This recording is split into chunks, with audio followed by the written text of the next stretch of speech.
Hi, everyone. This is Aaron of aaronjmarks.com, and welcome to another episode of A Higher Level. It's episode 39, and we're in what I'm calling season two. It's a number of series, and we just completed the first series, which are the nine facets of my work. So, hope you listened to that. Hope you enjoyed it. That was fun to record, and I hope you got a sense of how nuanced my thinking is, and just how many problems I help different people and organizations with.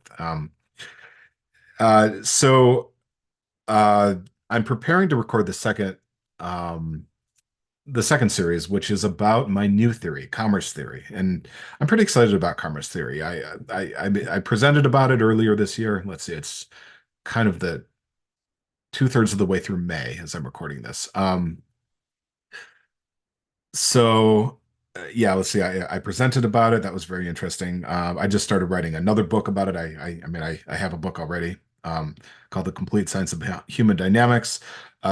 This next one is called Seeking Completion, and it's about commerce theory. And it's essentially it's a theory of how humans form and sustain groups of any kind, because basically there's two elements in human life. There's individuals and there's groups, and all individuals belong to many groups, and all groups are made of many, or at least a couple individuals. So what are the dynamics, that sort of flow through those, hold those together? That's commerce theory, and I'll explain more why I call it that, and get into that more in the next series. But I'm excited to get into that. And I may have mentioned this on a previous episode, but I actually tried recording this series a while ago, and it wasn't ready. Like, I stumbled through it. It was good to have written that presentation first. I think this will be a great way to sort of get into writing the meat of the book, because I've written the introduction, but actually laying out the theory, the different layers of it, like that's going to take some thinking through. And um yeah, so I'm excited to get into that and record that for you. And then there'll be a third series coming up, which is the 8 steps to any transformation, or to any decision, or to manifesting any vision. And that's from the first book. That's from The Complete Sense of Human Dynamics. So as an interlude, I wanted to bring you another conversation with Arthur, my youngest son. I've brought two of those to the podcast already, so I thought this would be a good place to put another one in. And when did we I have to look and see. When did we have this conversation? Oh, hopefully I can see by the file.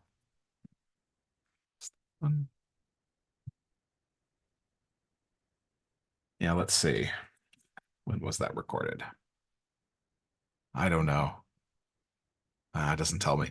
Yeah, so yeah, I know it was a number of months ago. Arthur and I were out in the car and talking as we sometimes do, and we ended up in this really interesting, very insightful little conversation about just the way society works. So it's about 5 minutes. I'm going to play that for you now, and that'll be an interlude between this last series, the nine facets of my work, and then commerce theory, which is probably going to be 7-part series, I think, because the theory has 5 layers, and there'll be an introduction and a conclusion. So yeah, I'll see you for that on the next episode of A Higher Level. That'll be episode 40. Until then, enjoy Arthur and me talking about a pretty cool concept. All right, I'll see you in the next episode, everyone.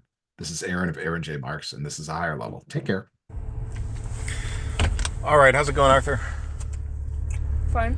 Good. All right. So we just stopped and got you some ice cream, but we were having a conversation before we did that, right? What did you notice, or what did you think about?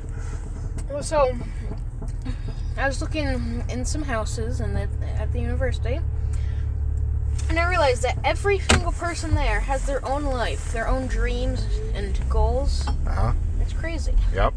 So we were driving down kind of a main road in our town, and it's just all these houses, right? And it's like, all those people kind of going about their way, and just all these cars driving by, right? From their perspective, right? They have their own destination. They have their own destination. So that reminded me of this French thinker named, I think, Gilles, or it's Gilles. His last name is Deleuze. He was a philosopher and a social critic and art theorist and stuff like that. And he said the universe is made up of one thing. And ever since I learned about this, I just can't stop thinking about it. You know what that one thing is? I do not. Okay. Well, you want to guess? You just reduce everything down to one sort of principle. I don't know. Tell me. Flows. Flows? Flows. What does that mean? Means things going from one place to another. Yeah. That's right. Yeah. Yeah? Yeah. See it? I do. All of existence, just stuff moving, right? Yeah. From one place to another. Uh-huh. Yeah. Like every level, right? That's how the Big Bang happened. Stuff moved together and then it blew up. That's right, yeah. And then it moved again. Everything started flowing apart, yeah. Like each particle on its own little trajectory, right? Yeah. So, yeah, it happens at every level, right? So it's like even in our cells, you have things flowing, and everything is like trying to get somewhere else, right? Yeah, like our heart beating, sending blood to somewhere else. That's right. Coming back. And something makes it go. I don't know. Yeah. What is that? What makes it go? Well, the thing in your body is to keep you alive. But, Well, yeah. I mean, that's the effect, but it's like behind all that, there's some sort of force, right? Yeah. Yeah. Like, what is it? What animates you, do you think? Like, what keeps you moving throughout your days? How would you describe it? Well, just the need to do things. The need to do things? Solve problems. Solve problems, Like right? I said this before, that's our driving purpose. That's what we do. Yeah. So part of what drives that human flow is us looking for one problem after another, right? Yeah. Yeah.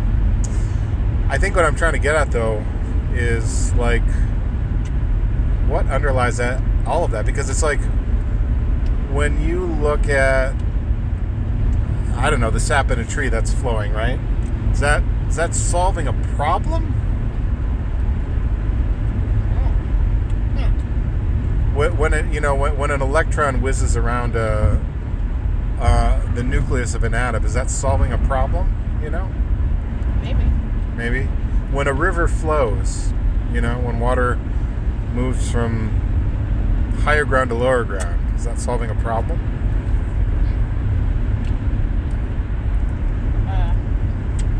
And yet there's a force behind all of it, right? Yeah. So anyway, I thought that was very clever. Mm-hmm. Right? See things a little differently? Yeah. Yeah. Very interesting. Yeah. What does that make you see differently? It's hard to describe, but it's like crazy. Yeah, it's crazy how accurate that is. Right, I know. It's a really clever reduction of reality. I mean, so what it helps me to do, because like I talk to people and I help them live better lives, right? Yeah. It's like, everything's flowing somewhere. So where are you flowing? Why are you flowing that way? How can you change the way you flow? How can you change the people that you flow into? How can you change the people that flow into you, Yeah. Yeah, how can you change the way money flows to you? How can you change the way communication flows in and out of you, Yeah. Yeah. Very interesting. Yeah. All right, any last thoughts about Deleuze and his idea of flows? Well, I just think that is amazing how I was able to think of that. I never would have myself. Right. But it's like, as soon as you hear it, it's like, of course. Yeah. Yeah, we should have... Why didn't I think of that? Why didn't I think of that? We should all be, yes. Right, so like philosophy makes things simple, not complicated, right? That's kind of what that shows you, right? Well, it's done well. So, all right, Arthur, well, thanks for talking to me. You're welcome. All right.